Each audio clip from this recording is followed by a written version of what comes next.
The Benjamin Dixon Show is only possible with listener support. Go to www.thebenjamindixonshow.com to register for our blog and join the Progressive Army.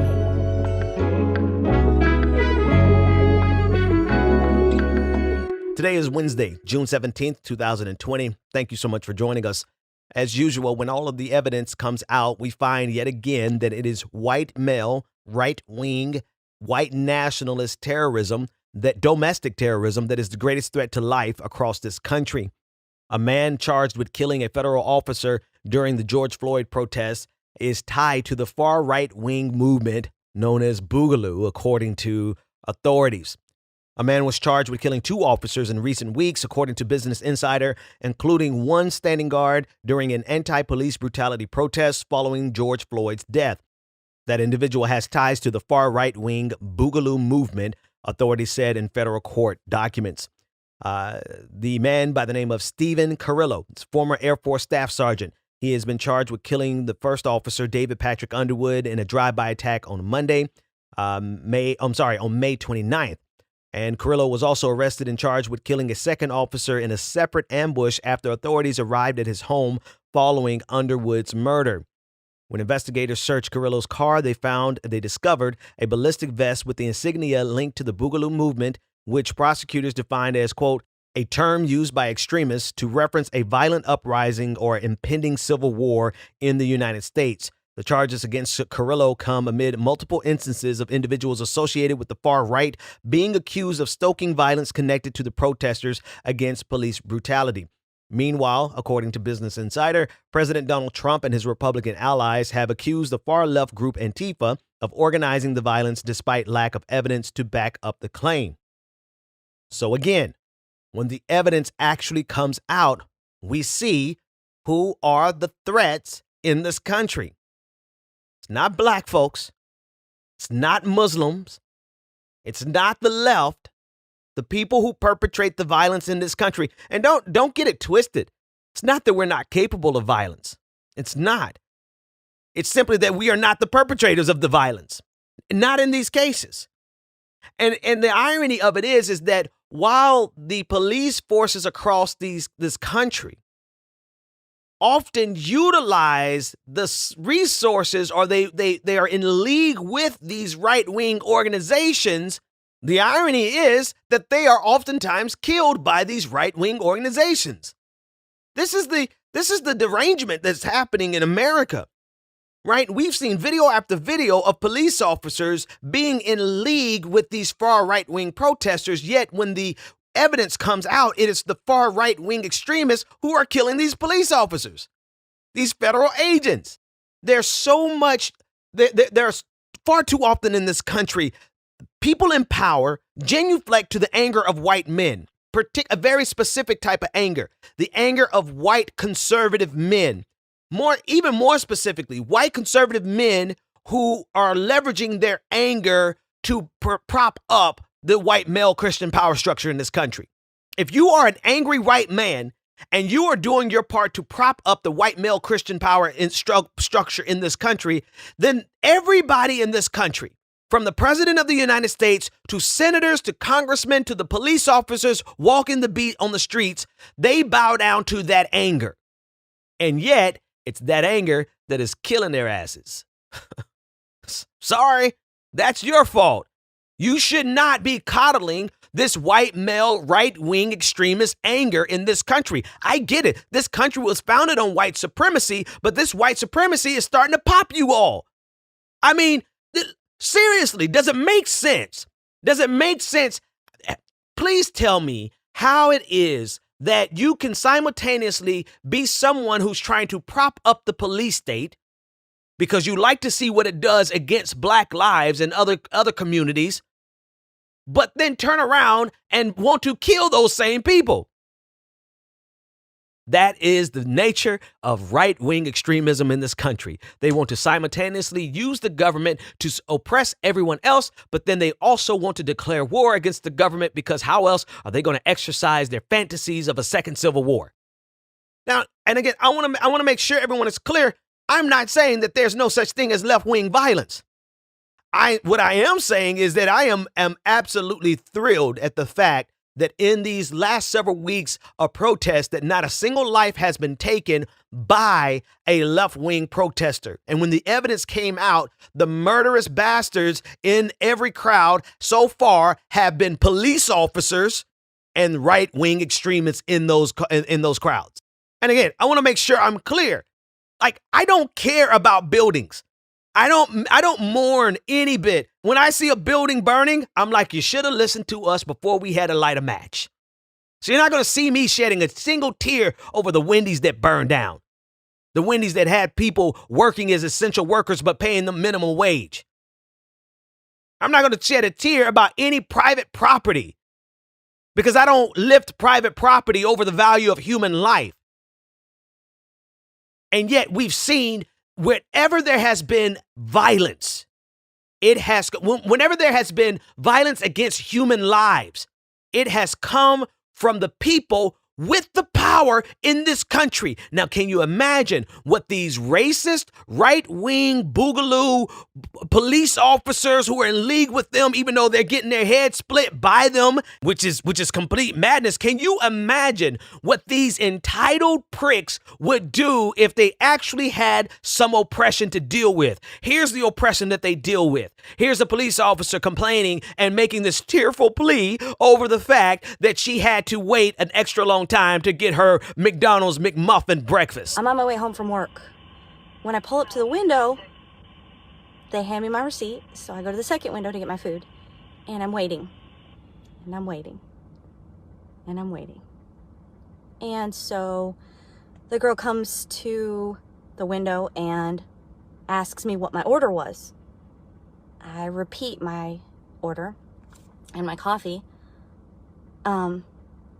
order, and they asked me to pull up because my food's not ready. It's okay, come on. an English muffin meal with a hash brown and coffee. Okay, egg McMuffin. And I mean, I hadn't eaten since probably I've been up for a very long time, but I haven't eaten in a while, so I was kind of hungry.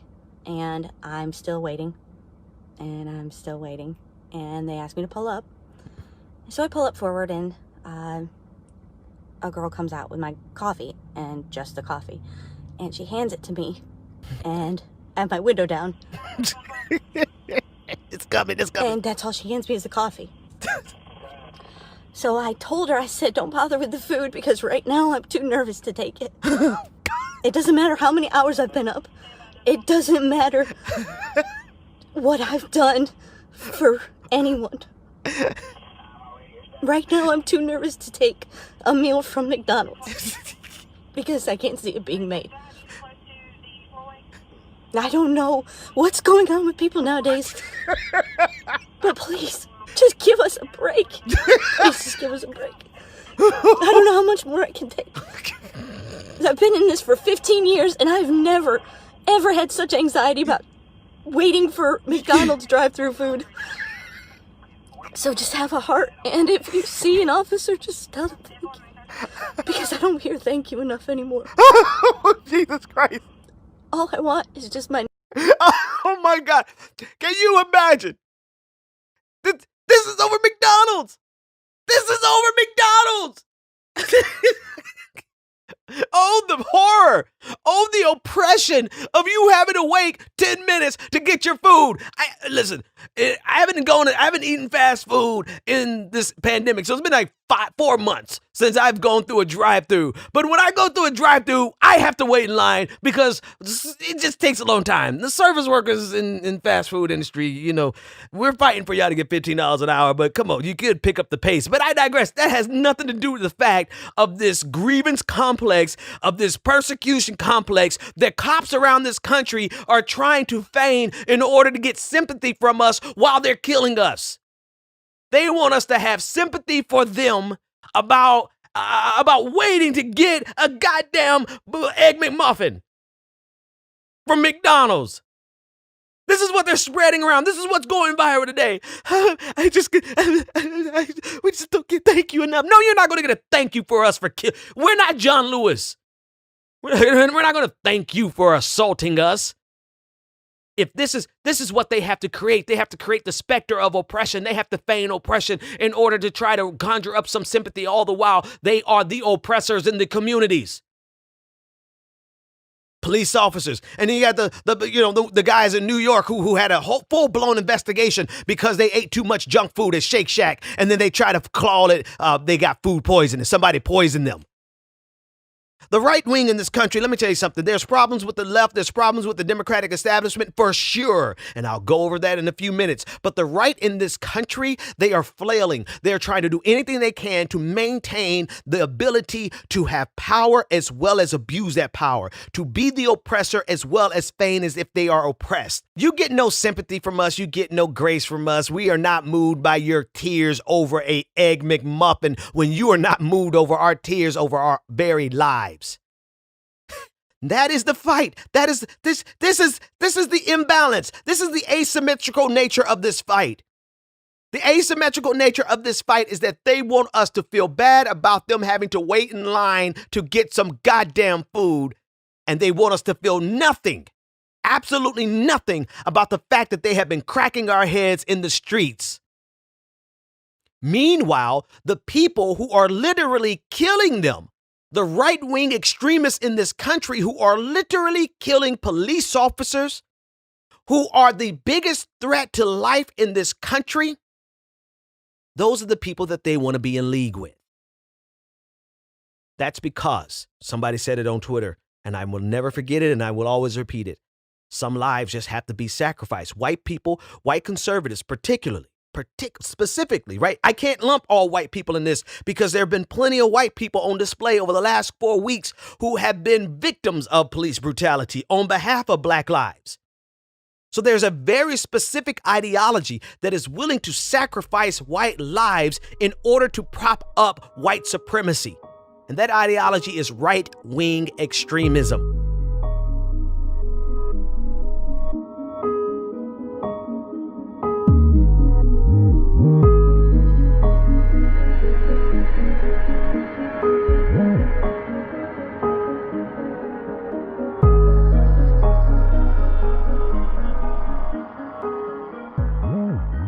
Mark Zuckerberg said he doesn't care that people use his site to lie. He doesn't care that they use their site. It has so ballooned now that extremist groups and demagogic authoritarian type politicians here and across the world are now using these sites to promote hatred, to kill federal officers, and to undermine American democracy. Those people are becoming billionaires. And for Mark Zuckerberg to say he's sad because he's making billions of dollars off of lies being spread, off of hate groups germinating on Zuckerberg's website and Sandberg's website, it is so disingenuous. Mark Zuckerberg and Sheryl Sandberg are only interested in protecting their billions. Joe Scarborough, Morning Joe, wasn't having it this morning. Now, I don't put a lot of stock in what he has to say because he is complicit with this ruling elite in so many ways, but a broken clock can be correct twice a day. So here he is, absolutely spot on about the fact that Mark Zuckerberg only cares about his money. And he was talking about this in context of the case that we just discussed, the Boogaloo Boys. Facebook has been recommending people find the Boogaloo group. I can't even say Boogaloo too many times without saying it wrong, right? You know how Facebook works. If you're in one group, they're going to recommend another group. And not only the recommendation algorithm, but also the ad revenue that they get from the Boogaloo Boys and all the affiliated organizations on the far right-wing extremist side of the political spectrum. And not only that, but also Donald Trump. The money that Donald Trump has been pouring. I mean, literally, Facebook makes their billions off of advertisement. And you can see, like, I think somebody showed us where Ben Shapiro was spending like $100,000 a week or a month, some obscene amount of money on advertising and promoting his platform. So not only is it an algorithmic consideration, but it's also a financial consideration. And here Mark Zuckerberg has been recommending people, sending them down the funnel, sending them through the pipeline to far right-wing extremist organizations that kill, So it's not just about the ideology. It's about the ideology killing and furthering the oppression of marginalized people and using violence to do so. This is what Facebook is. Facebook understands their audience. Facebook understands this. Facebook is optimized for right-wing extremism. And this is what set Joe Scarborough off this morning. Again, like not putting much stock into Joe, but like I said, a broken clock can be correct twice a day. Listen to the second part. And so when you find that a federal officer is mowed down, is killed by a right-wing extremist group, and it is Mark Zuckerberg whose platform is promoting that group by pushing people to that group, then his words are meaningless. He is lying to you. He is lying to himself. He is lying to the American people. And he's also profiting off of it, which is the point of his rant, right? Mark Zuckerberg is profiting off of the germination. That's actually the word that Joe Scarborough used. It's a good one. It's an incubator. That's the even better one. That's the one I was looking for. Facebook is an incubator for right-wing extremism. I don't care what anybody says. And this is where I pivot to making sure that nobody can draw false equivalence between far left extremism and far right extremism. Because on the left, our anger and our rage, call me an extremist. I'll be an extremist to fight for liberation. You can never make me feel morally equivalent to someone who is using everything they have to fight for oppression, to continuously oppress people just because I'm fighting just as intensely and viciously as they are. I'm sorry. Listen, they don't deserve peace from us. The protests, the violence, the riots, whatever you want to call it, they don't deserve peace. This system does not deserve peace. How can they expect us? Why would anyone expect us to sacrifice liberation in exchange for peace? By definition, we won't have peace. It's the illusion of peace. Civility is the illusion of peace.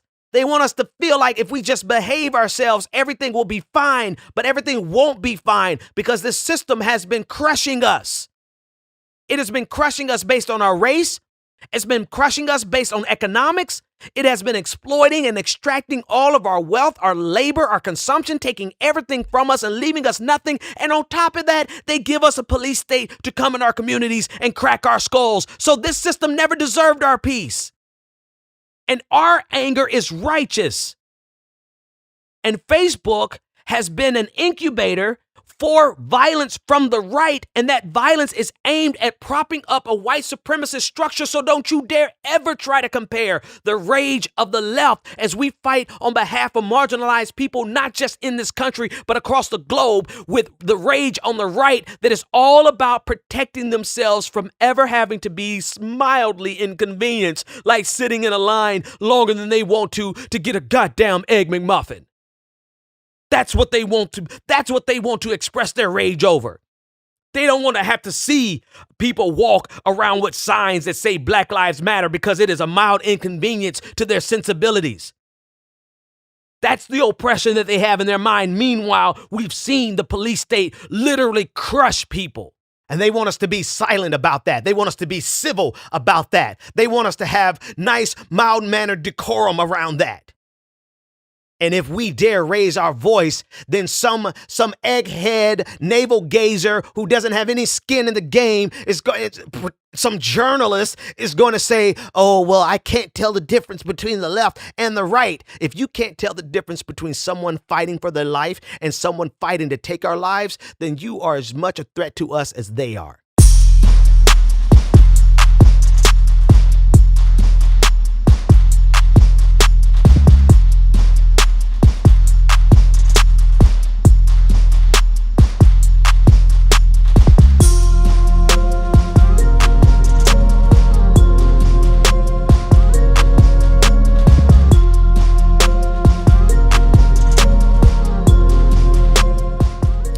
And this is the game that they have been playing. They want the ability, or they need desperately, to separate the violence that has been perpetrated against us for generations.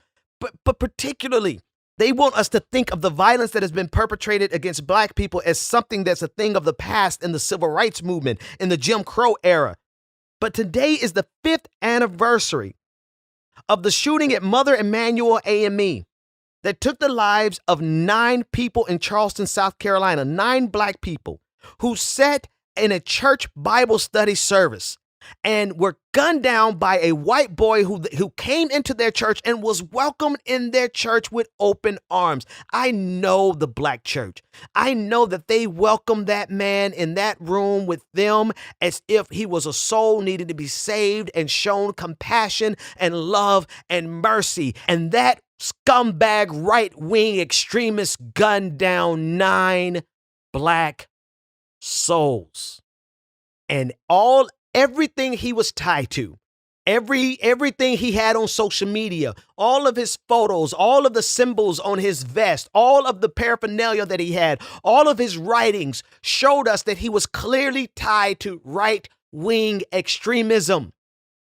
But what this country does, and what the power structure in this country has to do to keep us from putting the pieces of the puzzle together, is they try to say that these are all lone incidents, lone wolf incidents, that these are not interconnected, that we are not living in an era where black people are literally hunted and gunned down by right-wing extremists. If they can keep us always looking at these things in isolation instead of the collective barbarity that has been brought against the black community, then we'll never be able to look back holistically and see what is happening. And what has been happening in this country since the founding of this country, through slavery, through Jim Crow, in the civil rights movement, but certainly in this current era, is an all-out attack on black lives by the power structure, by the police state, by vigilantes, all of which hold the same right-wing ideology. And this is why there's so much overlap between the black community and the fight against capitalism. This is why the fight for liberation for black people against this white supremacist structure is so intertwined. It is inextricably linked to the fight against economic exploitation, because economic exploitation is fundamentally a far right-wing extremist ideology that has taken hold in this country. And so is the fight against black lives. It is being propped up and maintained by the far right in this country. This is not to say that there is no racism on the left. There is racism on the left, but the systemic power structure that is being brought to bear against black lives is a fundamental construct of the right. Yes, there are racist liberals, there are racist Democrats, we call them out all the time. But if you look at who is so desperate to keep this system exactly the way it is absolutely a right-wing authoritarian ideology. And somebody say, well, Ben, what about the Democrats that are trying to prop up this same police state? They are adherents of a far right-wing ideology. Do you get it now? I don't care if their color is blue. If you are propping up this police state, you are propping up a right-wing authoritarian ideology. And they've tried desperately to keep us scrambling, looking at everything in isolation, when the sum total of all the parts shows us that there is so much black murder happening right now at the hands of the police state, at the hands of right-wing extremism, and they're doing everything they can to not let it be a cohesive narrative, because they don't want to validate this moment. They won't and they need to invalidate this moment.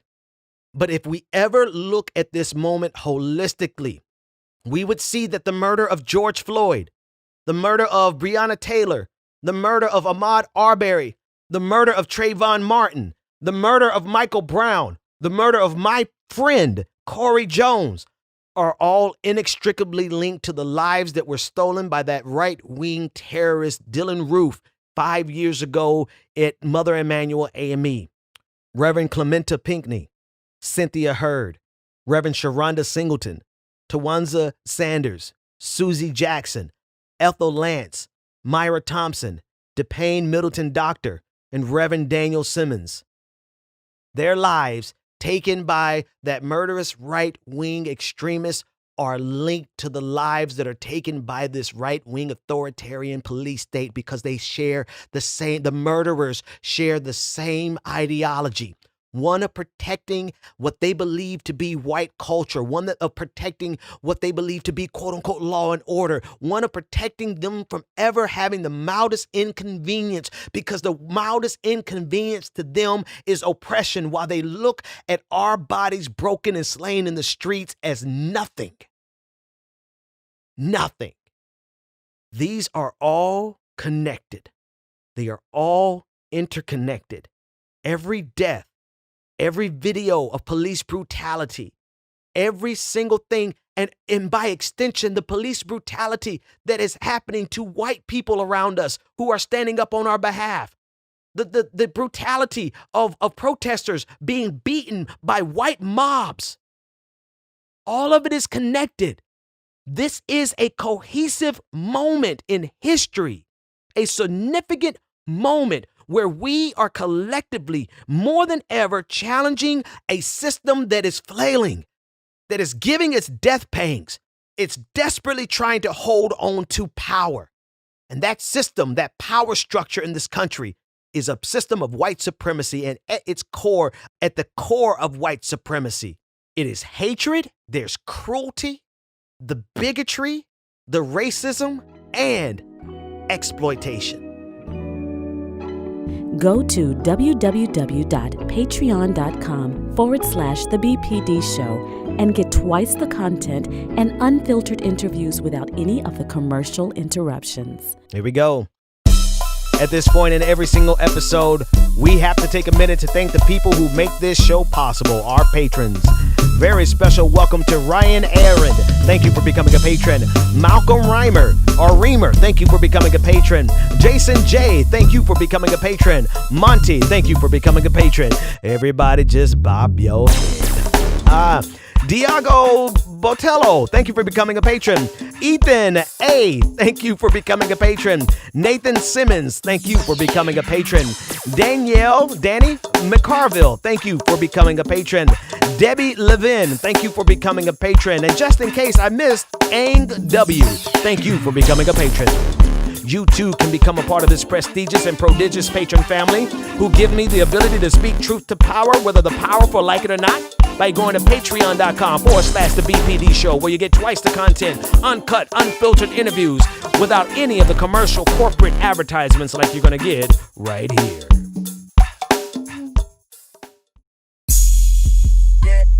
Welcome back to The Benjamin Dixon Show. Yeah. Visit us online at thebenjamindixonshow.com. Yeah. What? Yeah. Yeah. Check it. Here we go. Y'all know I've got so many cuts, some tracks, I've got bars, and I will never put them out. I'm not ready to, no, I'm not going to do that. Why would I do that? I'm going to stay in my lane. But it's hard to hear your voice on the microphone and hear that beat and know that you got a little syncopation and not try it. But anyway, forget that. Friday night, 9 p.m. Eastern time to midnight, we are having the patron party on Zoom. We can get up to 500 people in there, so we won't be able to get all of the patrons, but I know most people are going to be doing something, so let's get as many patrons as we can. I will post a link Friday night just before 9 o'clock. Come in, bring your drinks, and get ready to dance with the DJ. Dance the night away in the comfort of your own home. I think that's it. I want to leave this with you. Don't let the masterful gaslighting of this power structure confuse you at any point. Because at all points, they are trying to invalidate what you see in your head, what you know to be true. You haven't been able to put words to it, but you just know something is happening around us. And they want to invalidate your gut instinct, because if they can invalidate it in your head, they can invalidate it in the streets, in reality. If they can invalidate the protest in your mind, they can invalidate the protest in the streets. One more time for clarity. If they can kill the protest in your mind, then they can kill the protest in the streets. So your protest is valid. The fact that you see something systemically wrong, whether or not you could put your finger on it, is valid, because there is something wrong with the world around us. The fact that you know that there's a connection between the hatred that you're seeing towards Black lives and the economic exploitation that you feel every single day, that is valid. The link is there. It has always been there. The fact that you know that we are living in an era that is just as significant as the civil rights movement, because we have Black bodies that are being destroyed all around us every single day. That is a valid observation, no matter who tries to tell you otherwise. What is happening around us is a meaningful moment that will make a difference in world history. Don't let them take it from you by gaslighting you and trying to confuse you, coming into your comment section, coming into your DMs, your cousins and them, your auntie and uncle who watch Fox News, whoever it is in your life. And I'm talking about some Black folks too. Whoever it is in your life that is trying to confuse the protest in your mind, they are agents of the system trying to prop up the system. And with that, my time is up. Patrons, you know what to do. Stay tuned. Another half hour coming after this music. Everyone else, thank you for being a beautiful audience. I'll see you next time. The Benjamin Dixon Show is only possible with listener support. Go to www.patreon.com/The BPD Show and support The Benjamin Dixon Show. If you like this episode, be sure to share, like, and subscribe.